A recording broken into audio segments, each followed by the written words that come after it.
What's up, guys and gals? My name is Splattercat, and we're here at the Nerd Castle for another episode of Mount and Blade Warband. In this episode, we are going to continue being the staunch vanguard, rather than the wobbly, kind of flaccid vanguard. We're going to be the staunch vanguard against the enemy of the Svads. We're going to strike them repeatedly, we're going to poke them in the eyes, we're going to do all those ridiculous Abbott and Costello kind of Three Stooges type poik, type things. So, let's go ahead.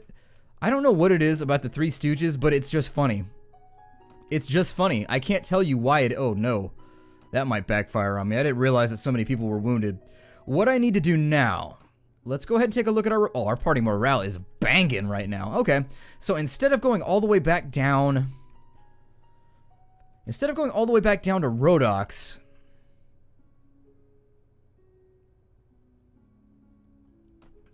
Am I in trouble right now? I thought we declared war. Hold on. Let me take a look. Maybe our faction... I may have functioned the entire last episode under the pretenses that we were at war when we actually weren't, but it's allowing me to siege buildings, so I don't know. Let me take a look at my reports really fast. Obviously, they hate me. They hate my guts. Let's look at the notes, though, because this is going to be the more important menu between the two if we have to decide. Like, one supersedes the other. Now then, Swadia at war with Rhodox. Oh, they're not at war with Nords, so maybe I've just been a dick lately.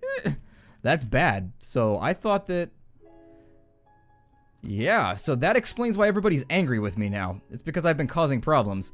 Well, let's go ahead and pick up some Vaegier recruits, and I'm gonna be that guy. If you guys have ever seen The Kingdom of Heaven, we're that guy who's out there just like, assemble the army! Just being all angry and causing problems with everybody. Although in that case, the Saracens didn't have anything to do with it. It was a little disappointing. It was sad to watch. Sad to watch. But in this case, that explains why it's been so easy to sack their castles and everything, too. They're not even trying. Well, let's go sell off some of our prisoners. I know I said I was going to do this in between episodes, but unfortunately, I hit that record button without thinking. So, let's jump in here. And we'll sell off some of these guys. Now, we did have a Cassius Belli, so you could argue, if we're trying to be a nice guy right here and come up with an excuse for why we're fighting with the enemy, we did have a Cassius Belli, so maybe I'm just a super nationalistic loyalist, and I'm just like, to hell with all of you, I'm jumping into battle right now, and the rest of y'all are just wimps, you know what I mean? So it could be like that. Then again, I could just be an asshole, which is completely and totally conceivable. I mean, I've never been one to walk away from that moniker. It's definitely one that I've worn with pride for a little bit, so we'll take it. Let's continue upgrading our troops, and since we know for a fact we're pretty much done with everything over here, maybe I should take a little break from the murdery and general problems I've been causing. Although I am still eyeballing Kieran. Kieran is making me very, very sort of drooly. I want it quite badly, and not drooly in the same sense that Boyar Drooly is drooly. They don't have much there. I think we could take it.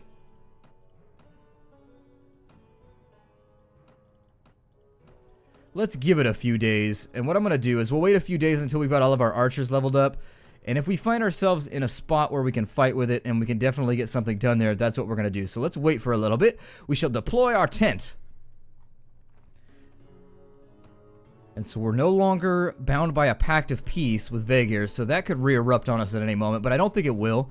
We don't have any holdings that are squarely within the boundaries of... Yeah, we have Ismarala, and that's the only claim that they could really press us on with Vaegiers, whereas with Swadia, we want this war to happen. That also explains why nobody was willing to ride out with me in the last episode and why everybody was sort of grumpy with me.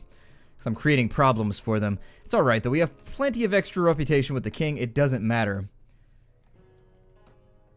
Now then, we've got another round of upgrades to do here. Let's continue mashing out some of these skirmishers. The footmen will continue onwards as warriors. Very, very good. We'll continue moving them on up.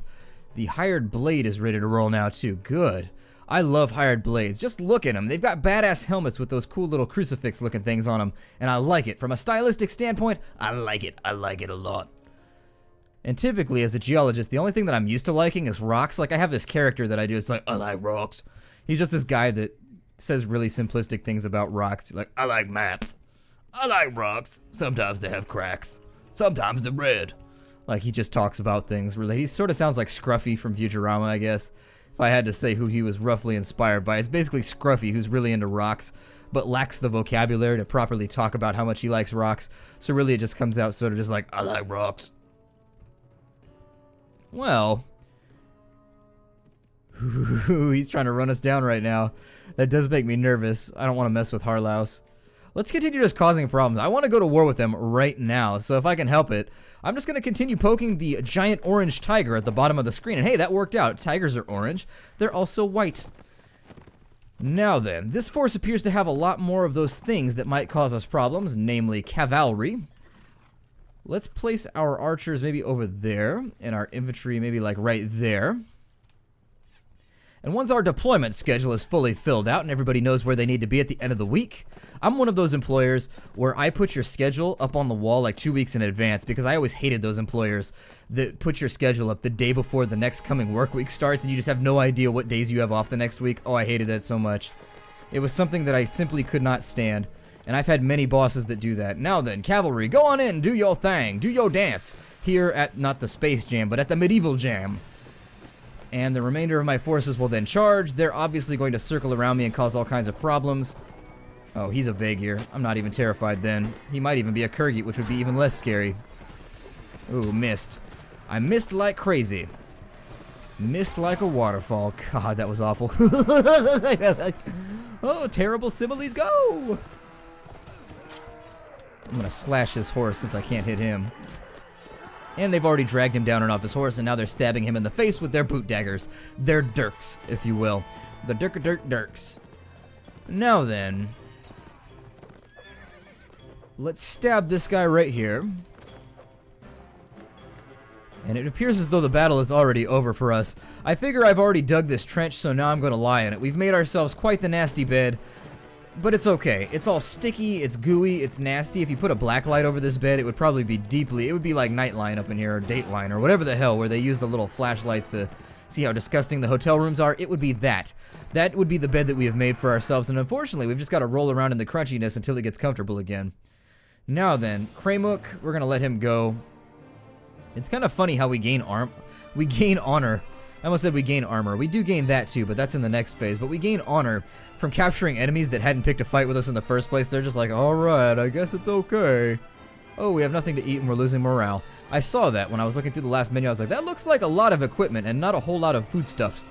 So let's go ahead and get foodstuffs to stuff in our food holes in between here and the next couple episodes. I'm going to sell off all of this garbage because it appears to be mostly peasant garb, and we are firmly nobles at this point. We are no longer the peasants that we once were. We have joined the field on the side of the aristocracy. Like, oh God, our Lord has abandoned us. He used to be one of us. He used to sweep the chimneys with us, my Lord, and now no longer. The chimneys are not good enough for him anymore. Right then, we've got 677 dinars. Let's ride off somewhere else so that we can get more food. Maybe kura, which sounds like a sound you might make when you karate chop somebody in the face. That's what they're known for in Kura. That's their main export, karate chops. Karate chops and ass kickings. Mercenary swordsman, would you like to join me? Oh, he doesn't want to join me. Well then, that's cool. You know, different strokes for different folks. We'll grab some bread and maybe go on up to Rivacheg. Rivacheg seems to always have a really good supply of random foodstuffs, and I've got to keep morale up here in the middle of our force. We're so large at this point that keeping morale up is a major, major concern. And I clicked the wrong thing right there. We're going to go to the marketplace. I can't see through all of their notifications at the moment, so bear with me. Good. Alright, so we've got a nice supply of stuff to have at the moment. We might also think about, where is Boyar Mariga at the moment? I could probably make up all kinds of burnt ground with him by getting rid of that Sea Raider landing right next to his house. Nobody likes a Sea Raider landing next to their house unless they are a Sea Raider. If it's a village full of Sea Raiders, then yes, they would love the landing to be right there on the side of their village, but otherwise, no, absolutely not. Well then, it appears as though we're just stepping on each other's toes and not allowing anything good to happen. So let's find... oh, I don't know. He wants us to let him borrow Lazalet. Sure, you could take Lazalet. Do what you will with him, but if he comes back wanting to take a cold shower and sits around crying, I'm going to be incredibly upset with you. I'm going to be like, that is not what I loaned him to you for. Lazalet was sent off to your side to help you with your tactics, not with your bedroom prowess. He's not trained in that anyways. To be honest, I've already made a pass at him and didn't work out the way I planned. Definitely ill-experienced. Now then, let's do our upgrades. We've got our first little batch of Vaegir archers. Good, good, good. I've also got some Nord veteran archers. Cool. And 5 more warriors to go. I find the point at which Nord units become much better than they were before as warrior. So if you can just get them up to warrior, they appear to be okay. Another sword sister. So has our entire force of sword sisters joined us, or have some of them died? Let me find them here. Sword sisters. So out of the 7 we began with, only 4 have made it. It's okay. That's a reasonable conversion rate. It's not the conversion rate I would have liked, but I mean, considering the conversion rate, for example, in Dragon Age, you know, when you get converted into their uber elite troop, they all drink the poison, and only one of us made it out on that one. So, you know, compared to other more elite classes of units, we could possibly do a little bit better. That's what somebody should do. They should do a Dragon Age mod for this. That might be kind of dope. Then again, does the lore exist for that to occur, would be my other question. Now then, the enemy has been wiped out. We're making money. I mean, everything is looking fairly pleasant for us. I suppose what we might think about doing then is just continuing to mess with these guys. Although that almost backfired on us. King Harlaus is hanging out over here. And there is the distinct possibility that he might sign us a prescription of pain in the overall doctoral thesis of battle. So I'm going to avoid him for now. Let's go on back down to Ambient and see if there's anything we could upgrade for the time being. Because they've been pretty good to us. Let's go to the village center and we'll see if they have any jobs for us to do, because I noticed that there was a lot of grain sitting around in Sargoth, so that would be an easy quest to accomplish. There appears to be some wild bird around here making noise and making me nervous in the darkness. Oh my god. So, back in the day I forget the name. Mila Jovovich was in a horror movie, The Fourth Kind. There we go. I saw The Fourth Kind. And you know how the owls in The Fourth Kind kind of hearken to the enemies showing up, or the aliens showing up right before they get there? The worst thing ever. At that time, I was occupying a loft out in the country. That was where I was staying and sleeping at night. And there was this enormous barn owl right outside. I would be walking. I would get home. And he wants us to kill bandits. That's cool. We'll teach you how to defend yourself while I talk through this diatribe. We shall train them now. And so as I was saying, so as luck would have it, this giant barn owl moved in right about the time that I saw The Fourth Kind. Now typically, oh good, we're practicing nude in the rain. Well, I suppose it might make a good cheeseburger commercial or something. Or a good beer commercial. I mean, everybody has to be at least half nude in a beer commercial. But as I was saying, I saw The Fourth Kind as I was living out in the country away from civilization. And this barn owl moved in. And so if you've seen the film, you know that the owls, they sort of symbolize when the aliens are going to show up. There's always this owl around who's just like, whoo, you know what I mean? And this barn owl is probably, I'd say he probably stood about 2.5 feet tall. It was a really big owl. I don't know if you guys have owls where you're from, but where I come from, we have these enormous owls. They come in 2 varieties. We have these enormous barn owls, which look scary. They have those flat faces, just like the ones that live out in the snow do. The snowy owls, they have the same flat faces that were in The Fourth Kind. They're creepy looking. And he would sit outside my window, just like in the movie, and just look and just be like, whoo, as I walked around at night. And I think that was the reason why I was an insomniac for about a year. Just not fair, not cool, nature. You're not helping. The barn owl's like, listen, you took my natural habitat and you built a barn and a cattle farm on top of it. So you know what? I'm going to be a dick to you because you deserve it. I guess I do deserve it. The second type of owl that we have are these little ground owls. They aren't real owls in the sense that they swoop down on enemies and fight with anything. Yay, we finally declared war on Swadia, so that'll work out in the case that we wanted. We've been summoned to the king's side to help out with the campaign, but for now we're going to continue helping our troops out because they're more important. I care about my village. I keep it real. I remember where I came from, even though I didn't come from here. Ooh, and I just got hit with a stick in the face. And I almost caught that. Oh, this guy is good right here. This guy's got skills. He's breaking out them Bujitsu staff skills. I don't even know if Bujitsu's a real thing, but I just talk about it. Now then, we shall train the peasants once more. Once more into the fight, my friend.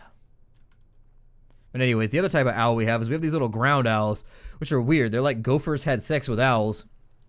And you get these weird little gowl creatures.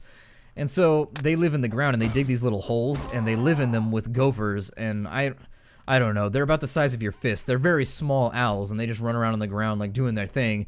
Doing owl stuff. I don't really know what ground owls would do. Because in general, I've heard that most owls... Hold on. Everybody hold this position. Archers be over here. Stand closer. And then there we go. Once everybody's kind of collapsed in on themselves, that's where I'll have everybody where I want them to be. And I don't really know what a ground owl would do because it seems like a large proportion of an owl's time is spent either in a suspended location or flying down upon enemies and eating them in their face holes. And so if you're a grounded owl, what do you do all day? Just like hang out? Do they run down their prey, or do they fly like short distances? You would think these would be things that I would have looked up having lived in this region for a long time, but I still have no idea what these ground owls do. So I'm sure there's somebody out there with an aviary bent that will deem it necessary to explain it to me down in the comments, and that's cool. I'm always down with learning about birds and owls and stuff like that. I spend a lot of time out in nature, so it generally helps me to be sort of at least partially informed about the animals surrounding me as I go through my day. As I do my geology work. I made that word up on accident. I didn't mean to say that, but geology sounds pretty awesome, so that's cool. Geology works. My geology work.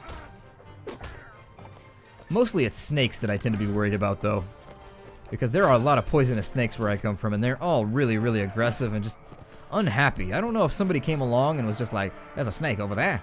I'm gonna shove my finger in its butthole, and just like got excited about it, like pulled a Steve Irwin and just decided to piss him off just communally as an animal. And I love Steve Irwin. That's a joke, by the way. Steve Irwin is one of the greatest things that the esteemed people of Australia have ever given to us. So I thank you for your contribution, people of Australia, because Steve Irwin brought me lots of joy.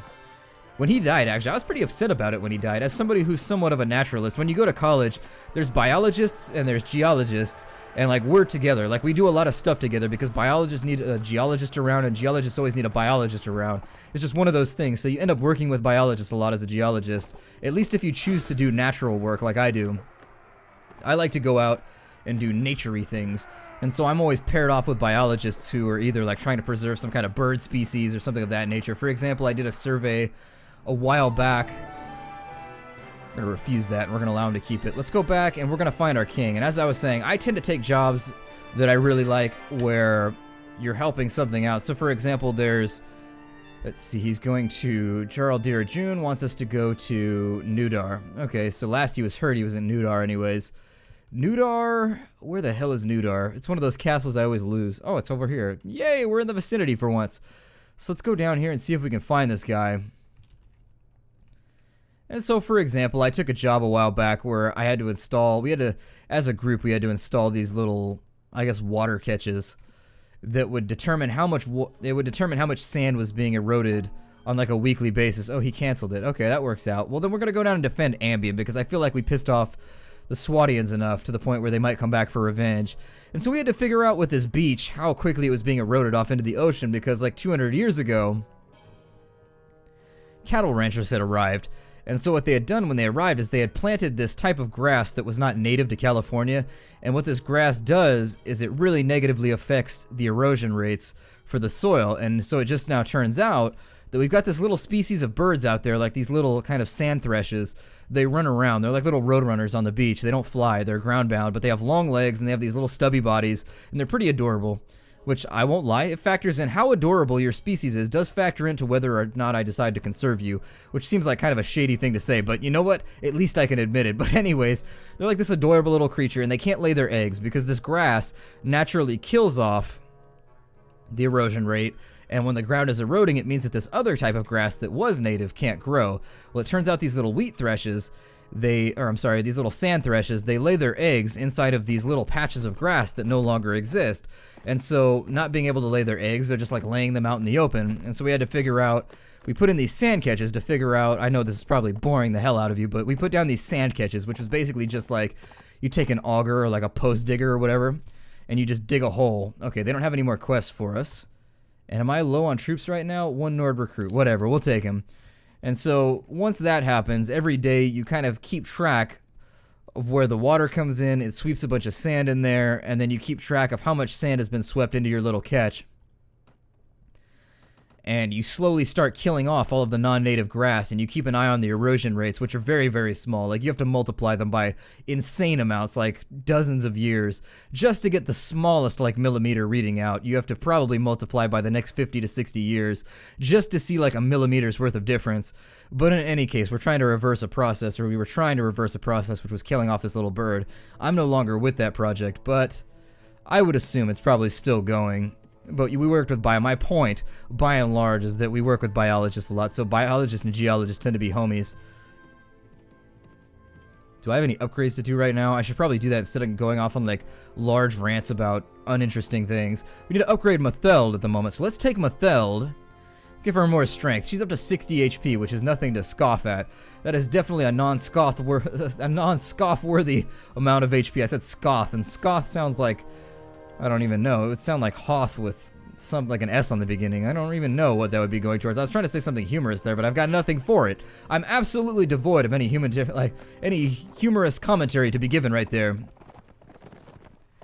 Now then, let's ride on into this battle. I'd like to finish this one quick because it's only 40 guys, so let's murder everybody that we can. And on another note, I got a Blu-ray package for Christmas that had all 6 of the Star Wars. Oh my god. The Star Wars... So not only was George Lucas unhappy... Apparently he wasn't happy ruining the original trilogy, but he had to go through... I'm sorry, he wasn't happy ruining the new trilogy. He had to go back through and put a bunch of CGI and a bunch of dog shit that nobody needed. And I apologize for my language, but I'm passionate about this. The edits that he made, and I realize this rant is probably like 10 years too late, but I'm behind the curve. The sheer amount of edits he made in the original trilogy are mind-blowingly terrible. And I saw, I think, probably each and every one of them. Every time he made one of the edits, I was just like, what in the hell is this? This is not the Star Wars that I enjoyed as a child. Greedo clearly shot first in this version, and that didn't happen before. And what was up with that dance number before Jabba the Hutt's palace in Return of the Jedi? And also Hayden Christensen at the end? Really? Did that have to happen? Oh my god. Just one of those rants that I felt like I needed to get this off my chest because for the last 3 days, I've been subjecting my girlfriend to it. And she's like, I know, dear. Like, she's definitely taken that tone right there where I feel like the diatribe has been worn out on her, so I just needed to subject somebody else to it. But oh my god. Those edits completely and totally unwarranted. George Lucas, what the hell are you doing? Stop destroying my childhood. I realize that you've created something that is probably the coolest thing of the last 100 years. But in your old age, you don't need to sit down and ruin it. Like, I know that sometimes people like Hitchcock went back and decided to mess with their films too. Don't do it. If you're an artistic person, you have plans, like right now, let's say you're a 26-year-old filmmaker, and you're on the verge of creating something awesome, please, I beg you, once the film community has adopted your super awesome piece of art, please don't come back 30 years later and just attempt to ruin it because you're insecure about whatever it is you created. Please don't. We're begging you right now. I'm begging you. This is time travel right now. I'm sending my beggary out into the future, hoping that you won't become that guy in cinematography who has to go back and edit the hell out of something that was already perfectly fine and legendary to begin with. Please don't be that guy. Just don't. Please. Picasso had to step away from the painting after a while and just leave it as it was. Stop editing. So, maybe take a hint from that. Just a little tiny hint. Just be like, oh my god, I feel like my painting's okay now. Oh my god. I really like this film as it stands, and because I have at least a little bit of respect for my fans, I'm not gonna go back and destroy it. I've decided that's gonna be George Lucas's voice from now on. That's the extent to which my anger extends. Now then, we could probably fight some guys down in here. We've got a little bit of time left. I don't want to cut you guys off. Oh no, King Ragnar. Oh, you bastard. That was the dirtiest thing I've ever seen. So what you saw right there, he moved a millimeter out of the castle just to join the battle against me and Montevor. We're not going to win 400. So we're going to go in here. We're going to unfortunately have to pull back, leaving troops behind. Yeah, go ahead. We're going to lose morale from it. So there he is right there. Dick move. That was one of those things that Harlow's did that I'm going to have to get him back for that at some point. Then again, you could argue that he's getting us back for all of the dick moves that we've made in the past. So, I suppose touche et tu, Brute. Then we'll step down into Ambien. And let's recruit some villagers. 8 Nord Huntsmen. That's a weird thing to pop out of there, but we'll take it since it's higher tier than it was before, and we're a little bit low on archers anyways. We'll start replenishing. What did we lose in that gambit? We lost a bunch of Huskarls, but nothing else that looks super viable. So I'll probably run around in between this episode and grab some more mercenaries. I'm going to break it off right here. We'll go a little bit short for the day because anyways, I recorded probably the last 4 of these episodes all in one go. My throat's feeling a little bit tired anyways, so I'm going to take a break. My name is Splattercat. Thank you for joining me here at the Nerd Castle for another episode of Mount & Blade Warband. I look forward to seeing you tomorrow. Take care out there, everybody. And as always, hi-do.